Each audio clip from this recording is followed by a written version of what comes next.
Delhi liquor scam కేసులో jail శిక్ష అనుభవిస్తున్న బీఆర్ఎస్ ఎమ్మెల్సీ కల్వకుంట్ల కవిత ఆరోగ్యం క్రమక్రమంగా క్షీణిస్తోంది. ఈ కేసులో తీహార్ జైల్లో రిమాండ్ ఖైదీగా ఉన్న ఆమె ఇటీవలే అనారోగ్యానికి గురయ్యారు. లిక్కర్ స్కామ్లో కవితను ఈ ఏడాది మార్చి 15వ తేదీన ఎన్ఫోర్స్మెంట్ డైరెక్టరేట్ అరెస్ట్ చేసింది. గత 4 నెలల నుండి ఆమె తీహార్ జైల్లోనే ఉన్నారు. సుమారు 10 కిలోల బరువు తగ్గినట్లుగా సమాచారం. కేసీఆర్ కుమార్తె కవిత జైలు డైరీ గురించి మరింత సమాచారం చూద్దాం.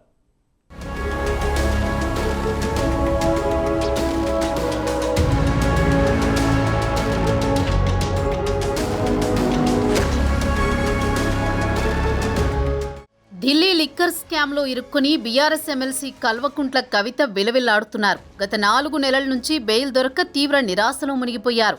తీహార్ జైల్లో రిమాండ్ ఖైదీగా ఉన్న కవిత ఆరోగ్యం క్రమంగా క్షీణిస్తోంది. ఇటీవలే ఆమె తీవ్ర అనారోగ్యానికి గురయ్యారు. శుక్రవారం జైలు అధికారులు ఆమెను ఎయిమ్స్ ఆసుపత్రికి తరలించి వైద్య చికిత్స చేయించిన తర్వాత తిరిగి జైలుకు తీసుకువచ్చారు. కాగా కవిత ఆరోగ్యం క్షీణించడం పట్ల భర్త అనిల్ కంటతడి పెట్టినట్టు చెబుతున్నారు. ఎయిమ్స్లో ఆమెను చూసిన అనిల్ భావోద్వేగానికి గురయ్యారు. దీంతో ఆమెకు మెరుగైన వైద్య చికిత్సల కోసం ప్రైవేట్ ఆసుపత్రిలో వైద్య పరీక్షలకు అనుమతి ఇవ్వాలని కవిత తరపు న్యాయవాది మోహిత్ రావు న్యాయస్థానాన్ని ఆశ్రయించారు. కవిత న్యాయవాది అభ్యర్థనను కోర్టు తిరస్కరించింది. ఎయిమ్స్లోనే వైద్య పరీక్షలకు అనుమతి ఇచ్చినట్లు సమాచారం.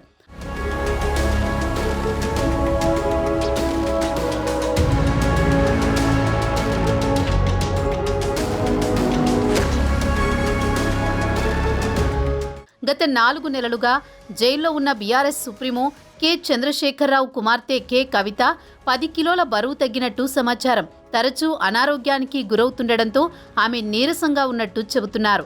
ఎయిమ్స్ ఆసుపత్రిలో ఆమెకు డెంగ్యూ, మలేరియా, టైఫాయిడ్ తదితర పరీక్షలు చేశారు.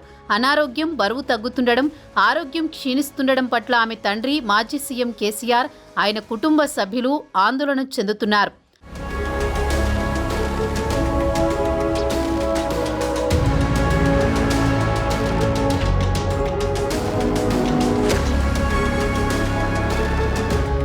తీహార్ జైల్లో దోమలు ఎక్కువగా ఉండడం, జైల్లో చాలా మంది ఖైదీలకు డెంగ్యూ సోకిందని, దీంతో కవిత కూడా తరచూ అనారోగ్యానికి గురవుతున్నట్టు ఆమె తరపు న్యాయవాదులు చెబుతున్నారు.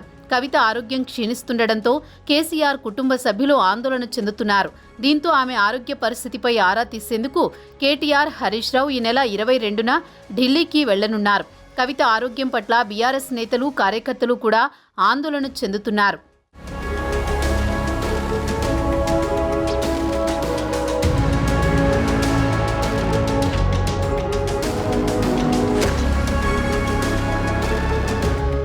ఇదిలా ఉండగా ఢిల్లీ లిక్కర్ పాలసీ కేసులో కవిత బెయిల్ను ఇప్పటికే కోర్టు పలుమార్లు తిరస్కరించింది.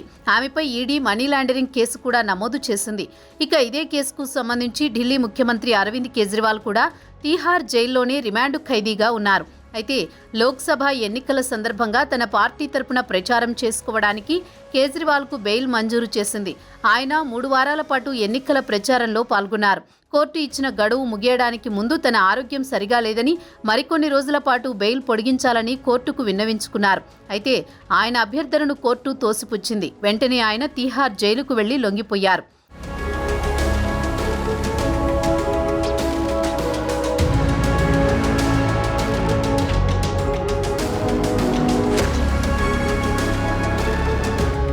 ఇక కేజ్రీవాల్ విషయానికి వస్తే ఆయనకు ఈడీ కేసులో సుప్రీంకోర్టు బెయిల్ మంజూరు చేసింది. అయినా ఆయన జైలు నుంచి విడుదల కాలేకపోయారు. దీనికి కారణం సిబిఐ కేసులో ఆయనకు బెయిల్ లభించకపోవడంతో ఇంకా జైల్లోనే మగ్గాల్సి వస్తోంది. ఈ క్రమంలో సుప్రీంకోర్టు కూడా ఈడీపై ఆగ్రహం వ్యక్తం చేసింది. సరైన సాక్ష్యాలుంటేనే అరెస్ట్ చేయాలని